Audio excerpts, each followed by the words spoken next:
Thanks for watching. Don't forget to like, comment, share and subscribe to Mufti Tariq Masood, famous scholar. آگے اللہ نے فرمایا وَأُحِلَّ لَكُم مَّا وَرَاءَ ذَلِكُم، اس کے علاوہ جتنے رشتے ہیں تمہارے لیے کیا ہیں؟ حلال ہیں. یہ اللہ نے تسلی دے دی.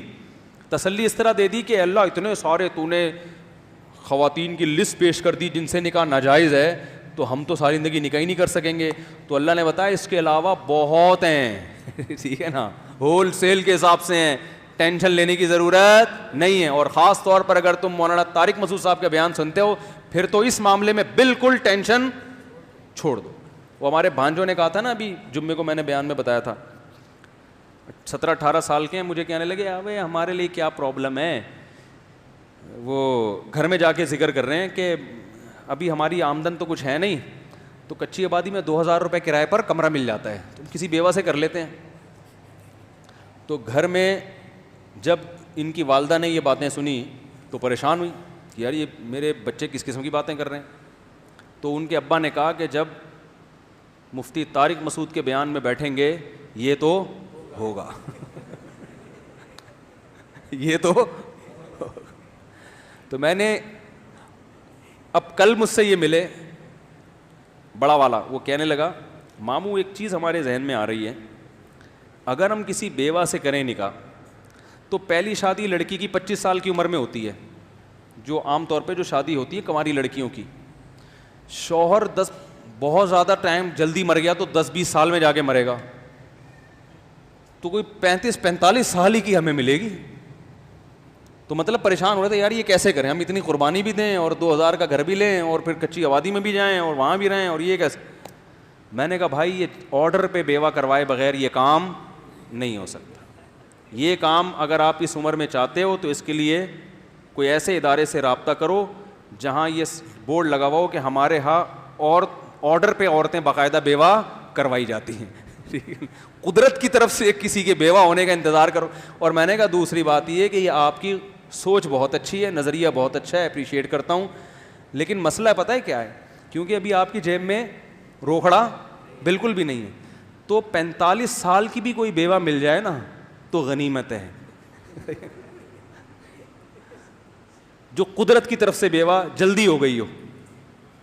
تو عورتیں سب سے پہلے کیا دیکھتی ہیں؟ روکھڑا دیکھتی ہیں. وہ میرا کلپ بھی بڑا وائرل ہوا ہے اس بارے میں، تو وہ تو دیکھتی ہیں. تو لیکن پھر میں ان کے والدین سے کہتا ہوں اگر کوئی مل جائے ان کو فری میں تو کر لو، کس نے منع کیا ہے، لیکن ہوتا نہیں ہے. اور اگر کوئی ملے گی تو ڈر ہی ہوتا ہے کہ وہ فراڈ ہی نہ ہو. اچھا اس پہ ایک علمی نقطے کی بات بھی ہے، وہ پھر کسی اور، کیونکہ پورا بیان پھر ادھر ہی چلا جائے گا، پھر میں کسی اور وقت اس کو میں بتاؤں گا کہ یہ میں کبھی یہ نہیں کہتا کہ منہ اٹھا کے جہاں چاہے نکاح کر لو. ٹھیک ہے نا، نکاح میں سب سے پہلے یہ دیکھنا پڑتا ہے، غریب لڑکی سے کرو یہ تو فائدے کی چیز ہے، لیکن یہ دیکھنا پڑے گا کہ آپ کی نسل نہ خراب ہو جائے، اور یہ قرآن سے بھی ثابت ہے. میں غریب لڑکیوں سے نکاح کا مشورہ بھی دیتا ہوں، بیواؤں سے بھی دیتا ہوں، طلاق یافتاؤں سے بھی دیتا ہوں، لیکن چند چیزوں پہ کمپرومائز نہیں کرنا. اگر کوئی ایسا خاندان ہے جن میں تمیز ادب ہے ہی نہیں، چور اچکے ہیں وہاں کے لوگ، عورتیں، پھر شادی آپ کو پھر نہیں کریں، کیونکہ بچے ماں کو فالو کرتے ہیں. آج کل باپ کو کوئی نہیں لفٹ کراتا. آپ کے بچے اس ڈیزائن کے پیدا ہوں گے کہ آپ بولو گے یار یہ کیا عذاب میں ڈال دیا ماموں نے. ٹھیک ہے نا، تو اس پہ کمپرومائز نہیں کرنا ہے. پھر یہ قرآن سے کہاں ثابت ہے یہ میں کسی اور وقت بتاؤں گا. ہاں کسی کو خدا نخواستہ زنا کا خوف ہو، یہ خطرہ ہے کہ اگر نکاح نہیں کیا تو میں زنا میں پڑ جاؤں گا، پھر وہ جیسے تیسے جہاں بھی موقع ملتا ہے نکاح کر لے، کیونکہ زنا سے بچائے اپنے آپ. لیکن نارملی غریب لڑکیوں سے تو کریں، بیوہ سے بھی کریں، اپنے اسی عمر میں زیادہ ہے تو بھی کریں. ہمارے نبی نے پہلا نکاح 25 سال کی عمر میں کیا، 40 سالہ بیوہ سے، لیکن خاندان اچھا تھا. جیسے ہی نبی کو نبوت ملی ہے سب سے پہلے تصدیق حضرت خدیجہ نے کی.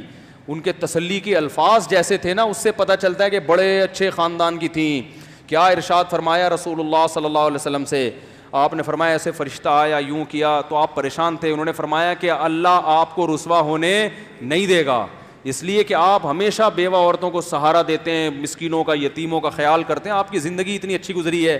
جن کے اعمال ایسے خاندانی ہوتے ہیں ان کے ساتھ اللہ کی مدد ہوتی ہے. تو یہ جو ورڈنگ ہم اور آپ ہوتے ہیں نا، کوئی ایسا عجیب سا واقعہ ہوتا ہم جا کے گھر میں سنا رہے ہوتے، بیگم آج میں بیٹھا ہوا تھا فرشتہ آیا، اس نے تھپکی دی، اس نے بولا مفتی صاحب زبردست, کیپ اٹ اپ, ٹھیک ہے نا. گھر والے مانیں گے؟ بولو بھائی. بولیں گے یہ باتیں باہر جا کے سنایا کرو, بس وہیں اچھی لگتی ہیں. سب کے گھر والے ایسے ہی ہیں. تو آدمی اپنے گھر کے باہر ہیرو ہوتا ہے, گھر میں کوئی ہیرو نہیں ہوتا. گھر میں وہ انڈے ٹائم پہ لا کے دے, آلو پیاز ٹماٹر ٹائم پہ لا کے دے تو بہت اچھا ہے.